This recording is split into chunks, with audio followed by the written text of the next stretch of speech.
In the high country outside Da Nang today, more stories of war and close calls. That's when they hit that air base and they burned up all the fuel, and they got about 15 of the planes on the end of the runway.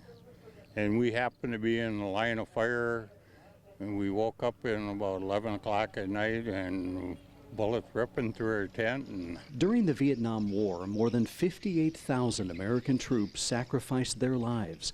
On the other side, the North Vietnamese suffered more than 800,000 casualties. Any kind of sports game or anything else, when you have those lopsided figures, you should have been the winner. As the vets visited a cemetery for fallen Viet Cong soldiers, frustration over how the war ended resurfaced. I think a lot of the troops, and maybe I'm just speaking out of turn here, but we figured that the figures that were given to Washington weren't the true figures, because certain people didn't want this to end.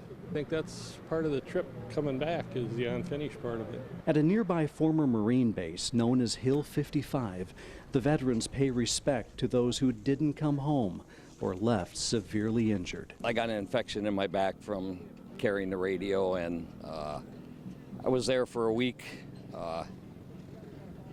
That was probably the worst part.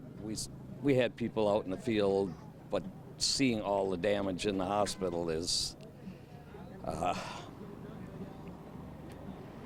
it was hard to see. As seems to be the case each day on this journey, somber moments become more enjoyable ones. In Hoi An, the vets toured a world-famous silk factory and found some bargains with loved ones in mind. For my granddaughter, I bought her a sarong, and whether she'll wear it to school or not, I don't know. Beautiful scarf for my wife and some nice silk pajamas for my wife. Yeah, really nice stuff. So much for the surprise. Well, yeah, I know. Oh, well, she don't watch much TV. She might not see it anyway, but somebody else will tell her. Perhaps the vets are feeling just a little bit guilty about enjoying the beautiful tropical weather here while everyone back home deals with the bitter cold. In Hoi An, Vietnam, Jeff Alexander, Action 2 News.